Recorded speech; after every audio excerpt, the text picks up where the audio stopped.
Halo keluarga Indonesia, apa kabar? Senang sekali saya Astia Dika bisa kembali menemani Anda di acara Kumpul Keluarga. Hari ini kita akan bahas tentang pola asuh yang terbentuk dari pasangan berbeda negara. Pastinya banyak hal yang baru, pengalaman baru, nilai-nilai baru yang harus dikomunikasikan. Karena itu ini akan kita bahas bersama psikolog kita, ada Anti Jovita. Langsung kita sapa. Halo Anti, apa kabar? Halo Dika, saya baik. Dika gimana kabarnya? Aku baik, Anti.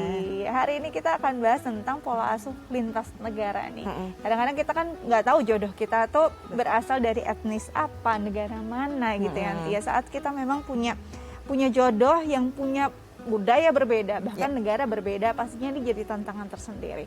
Sebelum masuk ke pola asuh, saat kita bertemu dengan pasangan yang memang punya perbedaan budaya dan etnis yang sangat jauh gitu ya, apa yang pertama bisa kita lakukan untuk membuat hubungan ini bisa berjalan dengan baik?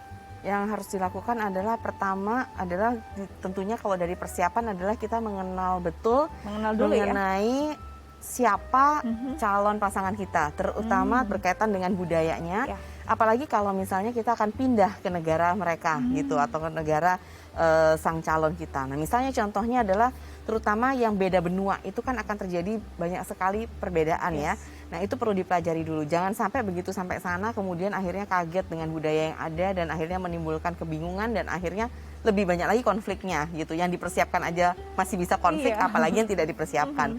Nah jadi kenali betul seperti itu, termasuk misalnya contohnya kebiasaan-kebiasaan orang di sana seperti apa, bagaimana cara menyapanya, makanan-makanan yang disukai, karakter sang suami dan kemudian keluarganya, karakter orang di sana, kemudian kebiasaan-kebiasaan sehari-harinya seperti apa, itu dipelajari semua sehingga ini bisa nggak kita terima seperti itu. Apabila kita bisa terima, nah kemudian baru silakan untuk meneruskan misalnya contohnya dan berkaitan lagi dengan kehidupan setelahnya setelah itu pada saat ingin memutuskan punya anak. Nah ini kan juga kalau di negara orang gitu akan ada perbedaan-perbedaan tentunya betul. Yang berkaitan dengan misalnya contohnya bagaimana cara mendidik anak di situ, menyekolahkannya, sistem sekolahnya, pendidikan agamanya dan sebagainya.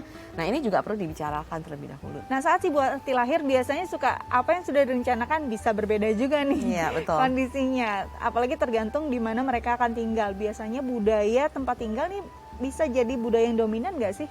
Iya, benar sekali. Jadi memang kalau kita sudah memutuskan untuk tinggal di budaya tertentu, berarti kita mayoritas harus mengikuti budaya di negara tempat kita tinggal.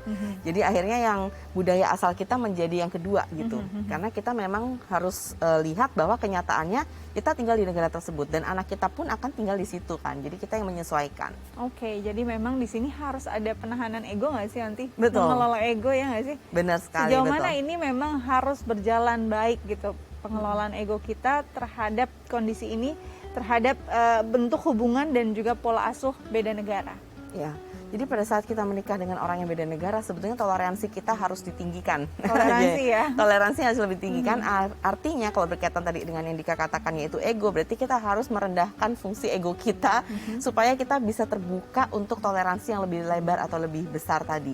Kenapa? Karena akan banyak sekali hal-hal yang lebih harus kita terima daripada kita konflikkan gitu.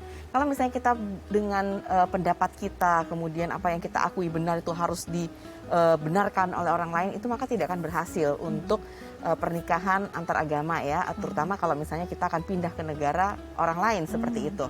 Jadi yang paling penting adalah memang akui bahwa kita akan pindah ke sana, kita ya sebagai pihak yang menerima lebih banyak daripada yang menentukan aturan seperti itu, dan akhirnya itu tadi dalam kesehariannya akhirnya terjadi banyak toleransi antara kita dengan pasangan kita tentunya seperti itu.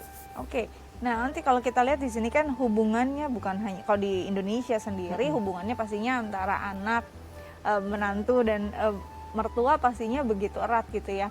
Untuk di luar sendiri, apakah kita juga bisa nggak sih kita mau menerapkan apa yang ada di negeri kita dengan relasi yang memang terbangun seperti biasa dengan yang ada di luar, atau memang kalau bisa ya kita ikuti saja tanpa ada nilai-nilai yang kita sematkan apalagi hubungannya dengan mertua? Iya betul. Jadi yang baik adalah sebetulnya begini, Satu, kita memang mengikuti budaya yang ada di keluarga sana. Tapi kemudian tidak artinya meninggalkan budaya kita juga. Jadi sifatnya adalah kita ceritakan. Jadi setiap kali bertemu kita memperkenalkan, kita menceritakan, disertai juga dengan video, foto-foto atau apapun itu yang berkaitan dengan budaya kita, supaya pihak keluarga sana pun akhirnya tahu, oh si menantu saya yang dari misalnya contoh Indonesia budayanya seperti ini. Jadi dan mereka pasti akan suka belajar hal yang baru dan banyak tentang anggota keluarga baru mereka kan gitu. Jadi sebetulnya adalah kita yang harus terbuka, kita yang menceritakan, kita yang kemudian istilahnya menginformasikan kepada mereka, dan pada saat sudah punya buah hati pun seperti itu kita katakan, ya jadi di sini kan seperti ini, tapi kalau di Indonesia atau di tempat mama atau oma kamu atau opa kamu, nah kita lihatkan budayanya seperti ini. Jadi anak pun tahu, sehingga pada saat dia suatu waktu akan kembali ke Indonesia atau berkunjung ke Indonesia, dia sudah paham apa yang harus dilakukan kepada omanya, opanya yang ada di sini dan keluarga besar dari pihak mamanya di sini. Oke, seru banget. Nanti kita akan lanjut lagi ya Antia, dan kita juga akan ngobrol dengan narasumber kita. Tapi kita harus jeda dulu. Betul. Karena itu jangan kemana-mana, tetap bersama kami di Kumpul Keluarga.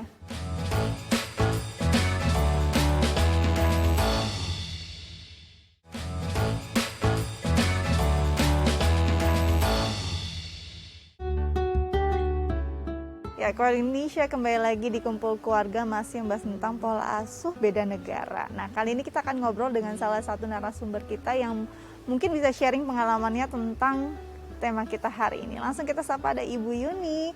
Halo Ibu Yuni. Halo Ibu Yuni. Halo, apa kabar? Alhamdulillah baik-baik saja di sini. Boleh tahu sekarang ada di kota mana? Nah, saat ini saya ada di Birmingham, United Kingdom. Oke, jadi jauh nih kita ya ngobrolnya ya Ibu Yuni ya. Ya, jauh. Lintas benua kita hari ini. Lintas benua luar biasa. Oke, Ibu Yuni, hari ini kita membahas tentang pola asuh beda negara. Kalau boleh diceritakan, Ibu Yuni sendiri menikah kapan, dengan warga negara mana? Saya itu menikahnya di tahun 2000-an ya. Dan suami saya itu warga negara Inggris, British, dan saat ini kami tinggalnya di Birmingham. Oke, jadi memang menikah dengan orang lintas benua bahkan gitu ya, dengan budaya yang pastinya berbeda. Penyesuaian dua orang manusia, walaupun suami istri pastinya juga perlu proses. Saat masuk ke dalam peran baru sebagai ayah dan ibu juga pastinya punya proses tersendiri. Pernah tidak mengalami hambatan di awal-awal memiliki buah hati, Ibu Yuni? Oh pasti ya, setiap orang pasti mengalami hambatan atau kendala, itu pasti nggak ada yang mulus-mulus. Nah tentunya ya, pada saat kami mempunyai anak juga, karena budaya yang berbeda, tentunya. Nah karena mungkin kalau di Inggris ini lebih mandiri kan ya. Jadi segala sesuatunya kita harus lakukan sendiri, dari mengasuh anak. Jadi harus sering-sering berkomunikasi, itu aja intinya. Komunikasi ini jadi penting, sangat penting justru ya. Apakah ini memang mulai dibicarakan justru dari awal sebelum buah hati lahir? Kira-kira nanti kita mau arah mana sih? Dari budaya kamu seperti apakah? Dari negara saya seperti apakah? Memang ini dikomunikasikan sebelum buah hati Ibu Yuni sendiri lahir? Enggak. Setelah lahir ya. Karena kami memang tidak waktu kelahiran anak juga, kami juga tidak ada plan untuk punya anak atau tidak. Jadi mengalir alami saja. Mengalir alami saja. Jadi setelah lahir baru, kita harus begini. Hal terbesar apa sih, selain tadi memang kan harus mandiri, hal terbesar apa yang menjadi mungkin pengalaman baru gitu terkait mendidik anak? Nilai-nilai apa yang mungkin sangat-sangat berbeda gitu ya, ternyata kalau dipersatukan nih susah menemukan titik temunya. Mungkin ini ya, gak terlalu banyak juga sih perbedaan, hanya karena saya tinggal di sini di negara minoritas untuk agama, jadi ini lebih masalahnya keagamaan sebenarnya. Ya, untuk mendapatkan pendidikan agama itu nggak sebanyak yang ada di Indonesia, karena di sini kan multi, banyak banget gitu ya. Jadi kita harus pandai-pandai untuk mendidik anak itu mau dibawa ke arah mana sih sebenarnya gitu. Nah, jadi tidak hanya pendidikan saja, tapi pendidikan keagamaan juga sih. Gitu aja sih tantangannya. Tantangannya ada di situ untuk Ibu Yuni. Nanti kalau kita lihat ini kondisinya memang karena menjadi kaum minoritas di negeri orang, ini jadi tantangan terbesar dari Ibu Yuni. Menurut nanti menyikapinya harus gimana ya saat kita mungkin memang sulit juga nih mengakses hal-hal yang berkaitan dengan pendidikan anak yang sesuai dengan nilai kita, apalagi kita berada jauh juga nih dari lingkungan atau hometown kita. Ya, jadi sebetulnya memang kalau untuk kendala terbesar seperti yang tadi Bu Yuni katakan, pada saat memang ini berbeda negara, pastinya akan ada karakteristik dari negara yang bersangkutan yang mungkin tidak ada di negara kita, atau bahkan hanya sedikit atau limitasinya terjadi gitu. Nah, oleh karena itu misalnya dalam hal ini misalnya pendidikan agama. Nah, oleh karena itu berarti kalau tidak bisa difasilitasi di sana, berarti memang kita sebagai orang tua yang memang punya modality untuk melakukan pembelajaran agama, nah kita berarti full yang melakukan kepada anak kita. Jadi tidak diserahkan kepada memang dari sekolah, karena kan sekolah tidak ada ya di situ, maksudnya yang berkaitan dengan agama, tentunya agama yang seperti yang kita anut.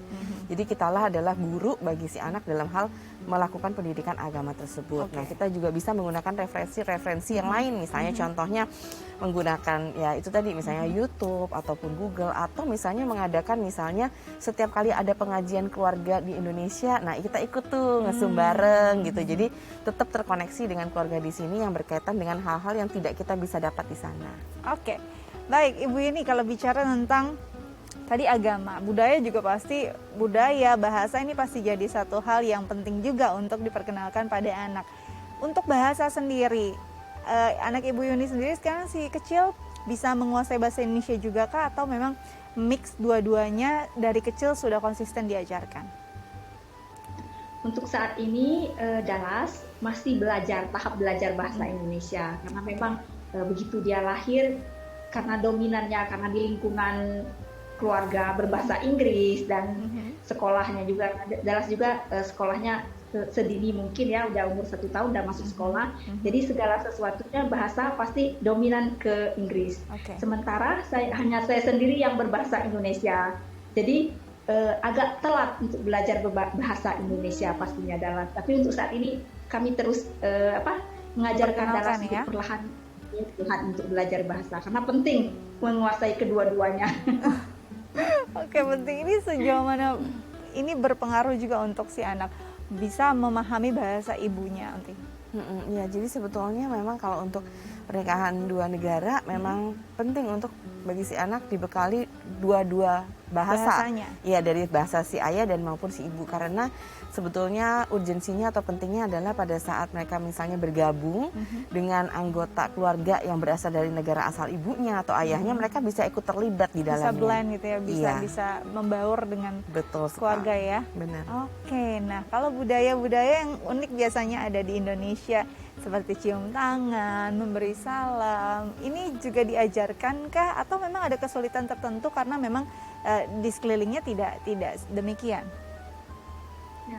Nah, untuk Dallas saya hanya mengajarkan kalau kepada orang Indonesia harus salaman tangan, itu budaya kita, apalagi dengan orang tua. Nah, tapi kalau untuk di budaya sini itu berbeda lagi. Jadi saya tidak mengajarkan Dallas kamu harus ciuman tangan atau salaman tangan dengan nani dan granddadnya seperti itu ya.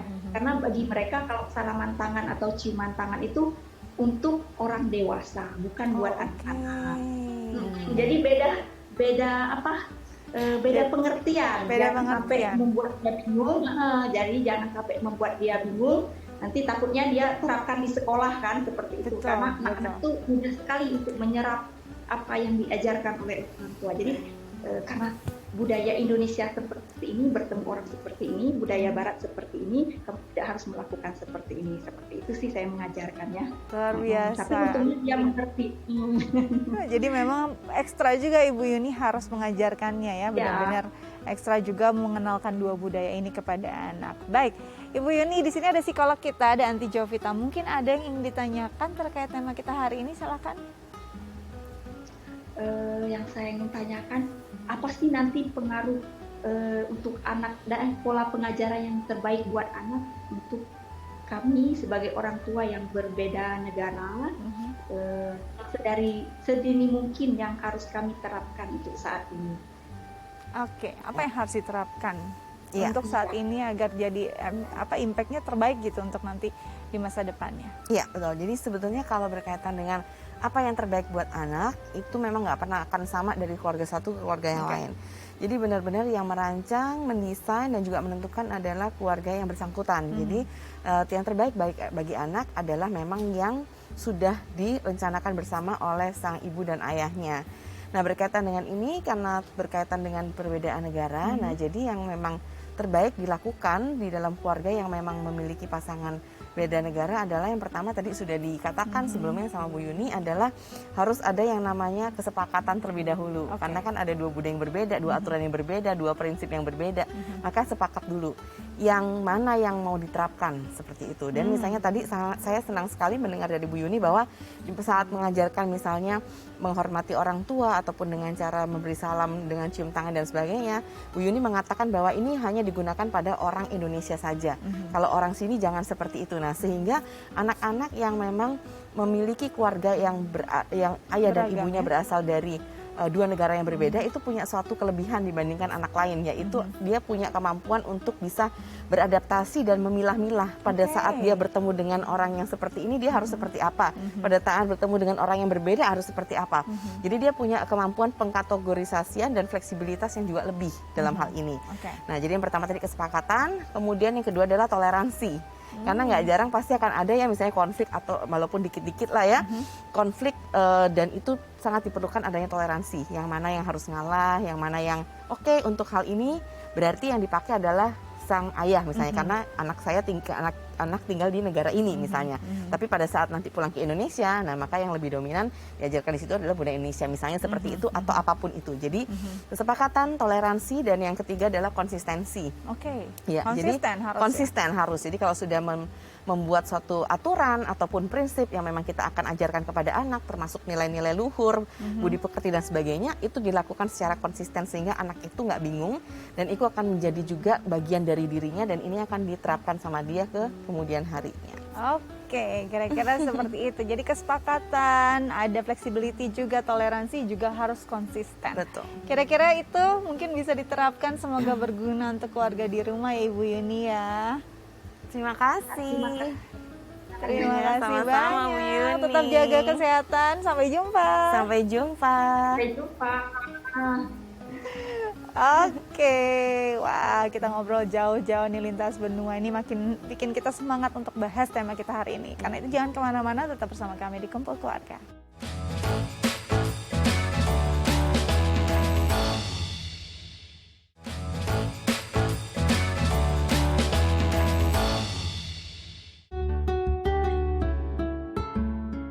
Ya, keluarga Indonesia kembali lagi di Kumpul Keluarga. Di segmen sebelumnya kita ngobrol seru banget ya dengan Ibu Yuni dari Inggris, dan ini adalah bentuk bagaimana tadi ya kita bahas ada pengelolaan ego, mana yang memang lebih cocok karena memang tinggalnya di sana, pasti budaya-budaya sana akan lebih banyak dipelajari, tapi tidak juga melupakan budaya Indonesia. Betul. Nah, tapi kalau nilai-nilai tertentu ini bisa nggak sih tetap kita bangun, caranya seperti apa ya? Apakah memang kita harus juga ikut komunitasnya orang Indonesia asal Indonesia yang ada di sana? Ini sangat membantu nggak sih untuk memperkenalkan anak kita terhadap budaya asal orang tuanya? Iya, betul. Ini sangat penting sih. Jadi kalau saya memang selalu menyarankan ikut komunitas negara asal kita yang ada di negara tersebut gitu. Misalnya komunitas Indonesia atau misalnya katakanlah di embassy-nya biasa kan ada kegiatan-kegiatan tertentu ya. Nah, itu kita harus aktif dan ikuti, dan pada saat kita mengikuti juga kita bawa tuh suami dan anak juga supaya mereka juga mengerti. Nah, penting sekali untuk memperkenalkan budaya asal kita kepada suami dan anak kita juga tentunya. Dalam hal ini misalnya contohnya berkaitan dengan memperingati hari-hari besar tertentu yang ada di Indonesia, misalnya kemudian pakai pakaian daerah kita pada saat-saat tertentu, dan kemudian misalnya dengan lagu-lagu nasionalnya kita, dan apapun itu termasuk misalnya contohnya keanekaragaman bahasa, budaya, dan agama itu diperkenalkan juga. Dan kenapa harus ikut di komunitas? Karena hal ini akan lebih kuat apabila memang kita berada dalam suatu lingkungan atau kelompok yang dengan jumlah yang besar dibandingkan hanya kita sendirian. Oke, ini seru banget sih. Jadi istilahnya bisa merasakan lah Indonesia kecil ada di sana gitu. Iya, ya, betul ya. sekali. Oke, selain budaya ada bahasa juga tadi. Tapi ada prinsip-prinsip juga dalam pola asuh yang pastinya berbeda. Biasanya di barat gitu ya nanti ya, kalau kita ambil contoh umur-umur 18 tahun sudah mulai ada yang memang memperbolehkan anaknya keluar dari rumah untuk lebih mandiri. Sedangkan kalau di Indonesia tidak seperti itu sampai si anak menikah. Nah ini kan menyatukan dua prinsip ini juga perlu benang merah, titik temu agar tidak ada konflik. Menurut Onti apa yang harus dilakukan saat orang tuanya punya prinsip yang berbeda tentang hal ini? Iya. Pada saat kedua orang tua punya prinsip yang berbeda, apalagi anak kita sudah remaja. Nah, kalau udah remaja ini kan selalu tempatkan remaja ini posisinya adalah teman bagi kita. Jadi pada saat ingin memutuskan sesuatu berkaitan dengan remaja atau anak remaja kita, maka kita perlu menyertakan mereka. Jadi mereka adalah justru yang tokoh utama di dalam diskusi tersebut. Artinya tokoh utama berarti kita dengarkan terlebih dahulu keinginan mereka, pendapat mereka, dan apapun yang mereka inginkan di situ. Pada saat kita sudah mendengarkan dari mereka, baru kita sebagai orang tua nih, pasangan suami istri memberikan masukan. Oh, kalau di negara mama seperti ini, alasannya ini. Logikanya seperti ini, kalau melakukan seperti ini konsekuensinya apa misalnya. Nah, sifatnya adalah diceritakan aja supaya sang anak remaja ini tahu bahwa oh iya ya, ini memang boleh, tapi ada konsekuensinya. Nah nanti biar dia sendiri yang memilih, karena kan dia sudah remaja. Biar dia memilih apakah memang dia merasa bahwa konsekuensi ini baik untuk dilakukan atau tidak. Dan dia akhirnya akan memilih pada situasi tertentu walaupun di negara orang lain, dia akan tahu bahwa oh kalau situasi ini saya akan memilih lebih ke menganut yang Indonesia lah gitu ya. Tapi kalau di misalnya situasi yang berbeda, oke, saya ikut di negara ayah saya misalnya. Nah itu biarkan si remaja yang memutuskan, karena memang keputusan akhir ada di tangan dia, karena kan itu adalah hidup dia, di mana dia nanti akan lanjut ke dunia dewasa awal, dewasa madya dan seterusnya. Jadi tugas sebagai orang tua ini nggak terkait sama negara manapun, tapi di semua negara sama, bahwa menghantar seorang anak remaja menuju ke masa dewasa, berumah tangga, dan juga kehidupan dia di masa yang mendatangnya. Oke, jadi memang intinya adalah pemahaman, pengelolaan ego, dan juga saling mengerti, toleransi, dan juga tadi balik lagi bahwa anak punya hak hidupnya sendiri gitu ya Anti. Betul sekali, namun Dika pada saat dia memutuskan akan tinggal di negara yang manapun, setidaknya dia tidak melupakan ajaran, nilai-nilai, dan juga hal-hal yang memang berasal dari kedua belah pihak orang tuanya ini, yaitu negara asingnya atau negara asal baik si ibu maupun si ayahnya. Oke, baik. Ini pastinya akan jadi hal yang berguna juga masukan untuk keluarga Indonesia di rumah ya.